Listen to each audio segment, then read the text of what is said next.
नमस्कार। YouTube video channel पे आपका स्वागत है। आज के इस वीडियो में बीए प्रथम वर्ष के पाठ्यक्रम में सम्मिलित हिंदी कहानी के उद्भव और विकास का अध्ययन करेंगे। हिंदी कहानी का उद्भव लगभग 1800 के आसपास हो गया था, लेकिन हिंदी की पहली कहानी है वो 1900 के आसपास सामने आती है। उससे पहले मान सकते हैं कहानी है, लेकिन उनमें कहानी के मूल तत्व उपलब्ध नहीं थे। हिंदी कहानी के केंद्र बिंदु में या हिंदी कहानी की विकास यात्रा में प्रेमचंद जी का महत्वपूर्ण योगदान है। प्रेमचंद को यदि केंद्र बिंदु मान लिया जाए तो हिंदी कहानी की विकास यात्रा को 4 भागों में बांट सकते हैं। प्रेमचंद जी से पूर्व हिंदी कहानी केवल मनोरंजन के लिए लिखी जाती थी, लेकिन प्रेमचंद जी ने हिंदी कहानी को मानव जीवन से जोड़कर महत्वपूर्ण कार्य किया। प्रेमचंद जी को यदि हिंदी कहानी के केंद्र बिंदु मान लिए तो हिंदी कहानी की विकास यात्रा को 4 भागों में बांटा जा सकता है। प्रेमचंद पूर्व युग, प्रेमचंद युग, प्रेमचंद्रोत्तर युग और स्वातंत्र्योत्तर युग। सबसे पहले प्रेमचंद युग। हिंदी कहानी की विकास यात्रा सरस्वती तथा इंदु पत्रिकाओं के प्रकाशन से आरंभ हुई। हिंदी की आरंभिक इन्हीं पत्रिकाओं में छपी सन 1907 में बंग महिला, जिसका पूरा नाम राजेंद्र बाला घोष, की कहानी दुलाई वाली 1907 में सरस्वती पत्रिका में प्रकाशित हुई। इसी प्रकार सन 1910-11 में जयशंकर प्रसाद की कहानी ग्राम, जो 1911 में प्रकाशित हुई, इंदु पत्रिका में प्रकाशित हुई। प्रेमचंद युग में चंद्रधर शर्मा गुलेरी का भी नाम प्रमुख है।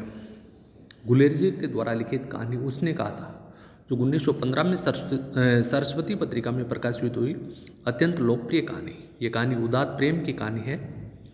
कला की दृष्टि से ये कहानी उत्कृष्ट मानी जाती है। प्रेमचंद पूर्व युग में यदि हम बात करते हैं तो विश्वम्भरनाथ शर्मा, कौशिक सुदर्शन, पांडेयचंद शर्मा, उग्र, आचार्य चतुर्शस्त्र आदि कहानीकार आते हैं। प्रेमचंद की कहानी पंच परमेश्वर तथा विश्वम्भरनाथ शर्मा की कहानी रक्षाबंधन प्रेमचंद पूर्व युग की कहानी कही जा सकती है। इस युग में चरित्र प्रधान, घटना प्रधान व ऐतिहासिक कहानियाँ लिखी गई। कहानी का वास्तविक स्वरूप प्रेमचंद युग में निखर कर सामने आया। हिंदी कहानी की विकास यात्रा का जो दूसरा चरण है वो है प्रेमचंद युग। प्रेमचंद युग से अभिप्राय उस युग से है जिसमें प्रेमचंद ने प्रौढ़ कहानियों की रचना की। इस युग में हिंदी कहानी के स्वरूप का विकास हुआ। इस युग में हिंदी कहानी में कलात्मकता का विकास हुआ। इस युग में हिंदी संस्कृत, परिष्कृत व कलात्मक रूप का प्रयोग कहानी में हुआ। कहानी के सभी आवश्यक तत्व यथा कथानक, संवाद, कथोपकथन, चरित्र चित्रण, देश काल, वातावरण, भाषा, उद्देश्य सभी में निखार आया। किसी युग में कहानी में भावनाओं और मानसिक द्वंद्व का समावेश हुआ। इस युग के सबसे बड़े कहानीकार प्रेमचंद जी है। इन्होंने 300 से अधिक कहानियाँ लिखी, जो मानसरोवर के 8 खंडों में संकलित है। यदि हम प्रेमचंद जी की प्रमुख कहानियों की बात करें तो उनकी प्रमुख कहानियाँ बड़े घर की बेटी, पूस की रात, पंच परमेश्वर, ठाकुर का कुआं, शतरंज के खिलाड़ी, नमक का दरोगा, कफन आदि। प्रेमचंद जी ने अपनी कहानी यात्रा आदर्शवाद से प्रारंभ की, परंतु धीरे धीरे भी यथार्थवाद की ओर उन्मुख हुए। उन्होंने अपनी कहानियों के माध्यम से समाज के विभिन्न वर्गों की विभिन्न समस्याओं व बुराइयों का वर्णन किया। उन्होंने हिंदी कहानी को नया आयाम प्रदान किया, इसलिए उन्हें कहानी सम्राट भी कहा जाता है। अब हम बात करते हैं प्रेमचंद युग के दूसरे प्रमुख कहानीकार जयशंकर प्रसाद जी। प्रेमचंद युग के दूसरे प्रमुख कहानीकार है प्रसाद जी की आकाशदीप, पुरस्कार, गोंडा आदि उनकी प्रतिनिधि कहानियाँ हैं। उन्होंने मुख्यतः ऐतिहासिक कहानियाँ लिखी है। इसी क्रम में आगे विश्वम्भरनाथ शर्मा कौशिक की प्रमुख कहानियाँ ताई, रक्षाबंधन, पगली, काकी आदि का नाम लिया जा सकता है। सुदर्शन की कहानियाँ आदर्शवादी है। सुदर्शन की प्रमुख कहानी हार की जीत हिंदी साहित्य जगत में बहुत ही लोकप्रिय हुई। प्रेमचंद युग के 2 अन्य प्रसिद्ध साहित्यकार पांडेयचंद शर्मा उग्र व यशपाल का नाम लिया जा सकता है। उग्र जी की कहानियाँ कटु यथार्थवादी है। उन्होंने समाज की विविध चित्र अपनी कहानियों में प्रस्तुत किए। उनकी प्रतिनिधि कहानियों में उसकी माँ व शन की अमीर प्रसिद्ध है। यशपाल मार्क्सवादी विचारधारा के कहानीकार हैं। उन्होंने अपनी कहानियों में ऐसे समाज व परंपराओं की आलोचना की है जो गरीबों का शोषण करते हैं। तरक का तूफान, फूलों का कुर्ता, अभिशाप आदि उनकी प्रमुख कहानी है। इसी क्रम में प्रेमचंद युग में हम बात करते हैं उपेंद्र नाथ अश्क, भगवती चरण वर्मा, भगवती प्रसाद वाजपेयी आदि प्रेमचंद युग के प्रमुख कहानीकार हैं। अब हम बात करते हैं हिंदी कहानी की विकास यात्रा का जो तीसरा चरण है, प्रेमचंद्रोत्तर युग। प्रेमचंद्रोत्तर युग में कहानी लेखन में अनेक परिवर्तन हुए। इस युग में एक तरफ मनोवैज्ञानिक कहानियाँ लिखी गई तो दूसरी तरफ सामाजिक कहानियाँ भी लिखी गई। प्रेमचंद्रोत्तर युग में हम देखते हैं इस युग के प्रमुख कहानीकार यशपाल, अमृत राय, रागे राघव, भगवती चरण वर्मा, अमृतलाल नागर और चंद्रगुप्त विद्यालंकार का नाम लिया जा सकता है। प्रेमचंद्रोत्तर युग के अधिकांश कहानीकार मार्क्सवादी दृष्टिकोण से प्रभावित थे, जिसमें विशेषतः यशपाल ने मार्क्सवाद को अपनी कहानियों का आधार बनाया। इन्हें हम यथार्थवादी कहानीकार भी कह सकते हैं। उनकी कहानियाँ तर्क का तूफान, फूलों का कुर्ता, अभिशाप आदि इनकी प्रमुख कहानियाँ। प्रेमचंद्रोत्तर युग में मनोवैज्ञानिक कहानियाँ भी लिखी गई। मनोवैज्ञानिक कहानीकारों में जैनेन्द्र कुमार, इलाचंद जोशी और अज्ञे का नाम लिया जा सकता है। जैनेन्द्र कुमार की जो प्रसिद्ध कहानियाँ हैं, नीलम देश की राजकन्या, एक दिन, पाजेब, वातायन आदि। इसी प्रकार अज्ञे ने परंपरा, विपत्ति और शरणार्थी कहानी लिखी।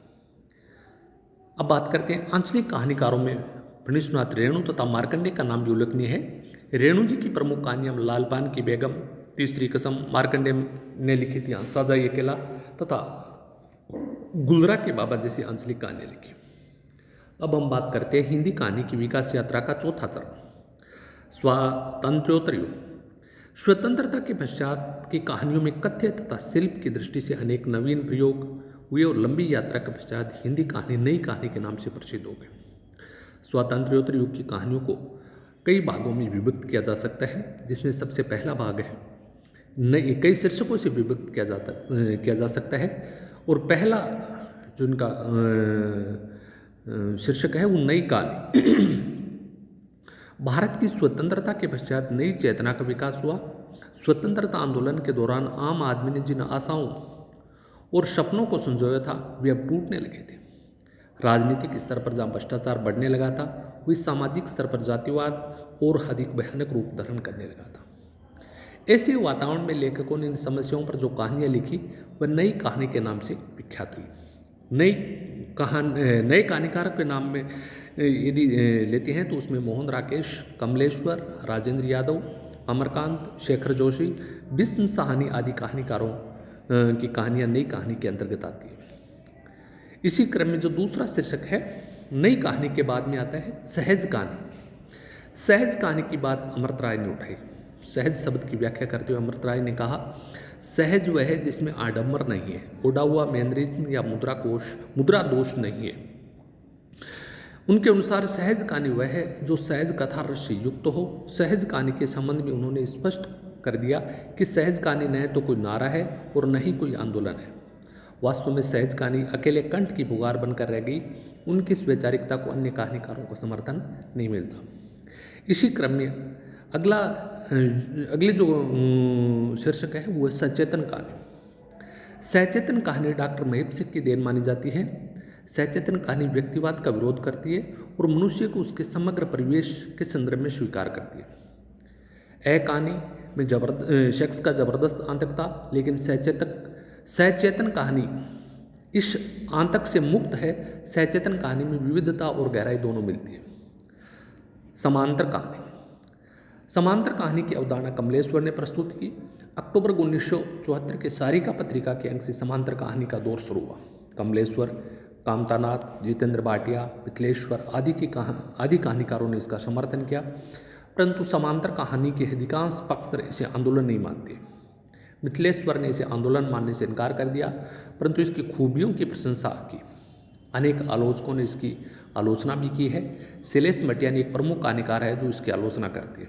उसके अनुसार समांतर कहानी समकालीन दौर का सर्वाधिक हास्यपद तथा हानिकारक आंदोलन है। उसके बाद जो अगला शीर्षक है वो सक्रिय कहानी और जनवादी कहानी। सक्रिय कहानी की अवधारणा राकेश वत्स ने प्रस्तुत की।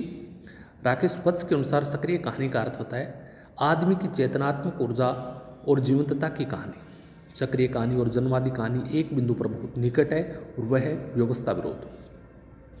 दोनों जो कहानी आंदोलन है आधुनिक आंदोलनों के कहानीकार आर्थिक सामाजिक शोषण के विरुद्ध है और उनके लिए और इसके लिए मौजूद व्यवस्था को जिम्मेदार मानते हैं। बहुत से कहानीकारों ने इस आंदोलन से दूर रहते हुए भी सार्थक सर्जन किया। इन आंदोलनों से जुड़े कहानीकार भी इस आंदोलनों से हटकर कहानियाँ लिखते रहे। कहानी आज भी निरंतर विकास की ओर अग्रसर है। भाषा, भाव व शिल्प की दृष्टि से कहानियों में आज भी निरंतर नवीन प्रयोग हो रहे हैं, परंतु इन्हें आंदोलन का नाम नहीं दिया जा रहा है। आज की कहानी को हम 21वीं सदी की कहानी के नाम से मान सकते हैं। धन्यवाद।